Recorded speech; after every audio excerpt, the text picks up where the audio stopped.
Okay, a while back, somebody threw out the idea of having me do a combat scenario with Thor versus Darkseid. Ironically, Darkseid's been around for a very, very long time. However, he's fallen tremendously from grace from his initial Kirby roots and from the time that he was one of the most feared forces in the universe in the old DC.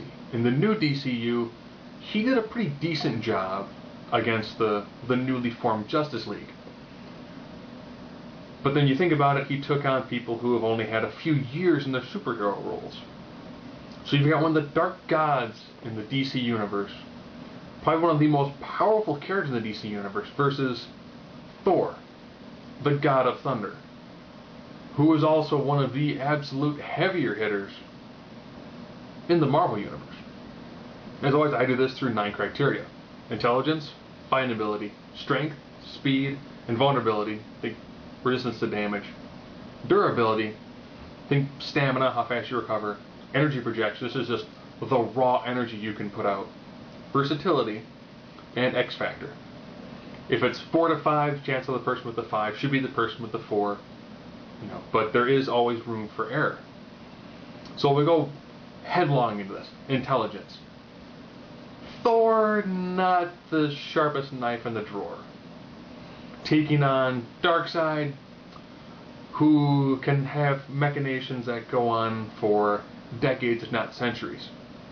So intelligence definitely has to go to Darkseid. Fighting ability. Darkseid actually is a very skilled combatant when it comes to the overall physical arts. However, he doesn't get physical very often. He prefers not to. His intelligence is what normally rules the day for him. And he's taking on Thor, a god warrior born. Thor definitely has a greater ability when it comes to the overall fighting abilities. Strength. In this one, I know people are going to say, but you got Skyfather. Nah. Almost everyone top tiers out at 100 tons. They just do. In this one, I will probably also give the strength advantage slightly towards Thor. I'm going to tell you why. Thor relies a lot on his strength. Darkseid does not.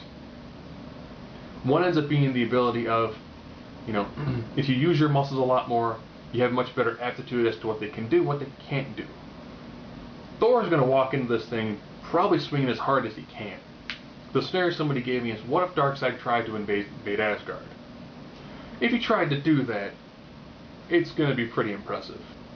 And plus, if Thor gets a good look at Darkseid, it's going to be like, oh, you kind of remind me of Thanos. Thanos is a bad dude. I'm bringing my A game. So right about there. Speed. And with this one, Thor has been known to travel subsonic on Earth and near light in space. Versus somebody who has a reaction speed that has actually even caught Superman off guard. Superman is a shade faster than Thor. So I'm going to give the speed advantage, actually this one, to Darkseid. Darkseid is just fighting people who are a lot faster and has a much greater level of reaction time. Invulnerability. Now in this one, it's going to be kind of weird. Darkseid normally kind of has on his regular smock, and the fact that his body is comprised of essentially stone. Versus Thor, who is a god who is normally almost always covered in Asgardian armor. So you've got a god clad in the armor forged by pretty much eternal weaponsmiths, who pretty much do nothing but create weapons and armor. I'm going to definitely give the invulnerability edge to Thor. Flat out. Thor is an immortal with his natural invulnerability wrapped in armor. So give him a greater degree of how much damage he can physically take. Durability. I know I'm going to hear it for this one. There's a tremendous amount of stamina when it comes to Darkseid. However, this is a big however. Fights with Darkseid do not go very far. If the fight tends to go somewhat long, Darkseid will probably be like, fine, you know what, you want, I'm done. Thor, on the other hand, has actually engaged in a siege-style combat against the Frost Giants for 7 months. So I'm going to go with a guy who fought for 7 months against frost giants practically by himself. If you're having a high degree of stamina, or somebody who he'll fight you till he gets tired. And he gets tired of the mental exercise of trying to defeat you. So now we're at the raw energy projection. This one ironically comes down to, does Mjolnir have a lot more abilities to it, or a lot more raw power versus the Omega Beams? This is one of those bizarre ones. The Omega Beams are essentially, they're the Deus Ex Machina in his head. I can vaporize you, I can teleport you through time, I can erase you from time. Versus what we've seen Mjolnir do. Now, Mjolnir actually has had what's referred to as a God Blast, which can kill an immortal. Takes a lot out of Thor, and ironically, most recently, they kind of tweaked Thor to the point that the Odin Force, which is the life force of all of the Asgardians, currently kind of flows through Thor. So Thor actually has all of the life, blood, and power of the Asgardians flowing through him, if he needs to use it. Of course, in the process of doing so, he can almost destroy all of Asgard. So, what direction do I go with this? I'm going to go with the raw output, Darkseid, and the Omega Beams. Overall versatility, this one's definitely got to go with what Mjolnir can do. Mjolnir gives Thor the ability to control weather. Ironically, also do small amounts of time travel. And when I say weather, I don't just mean like, oh, he made a storm. He can summon cosmic whirlwinds and cosmic hurricanes. So he has the ability to control almost every style of weather, even the cosmic styles of weather.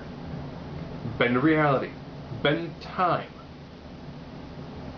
That's a lot for that hammer to do, not to mention all the other magical properties that it has. So now we're down to the overall X factor. If these two were to actually come to blows, this fight at a distance, I will be honest, it's going to come down to the Omega Beams coming at Thor finding some way to deflect that, and Thor probably using all of his abilities to close that gap. Now we're down to the X factor. What is that one last thing? And I'm going to have to go with Thor's Warrior of Madness. Thor, very powerful on his own. Ironically, his abilities written into him that allow him to double, triple, even quadruple his abilities.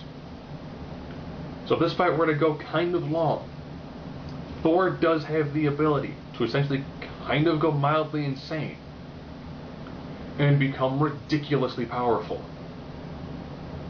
If these two guys were to come to blows, if this is a short fight, Darkseid takes this.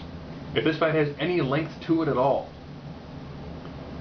Thor, being a god, matched up against an evil god, is going to bring a whole different level of A-game.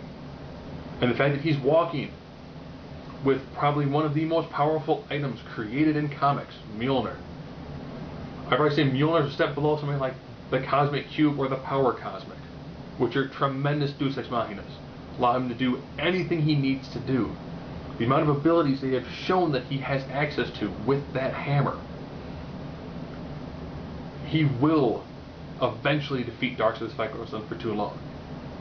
And if Darkseid is trying to destroy Thor's homeland, it won't take Thor very long until he realizes he can probably use his God Blast and he can kill Darkseid.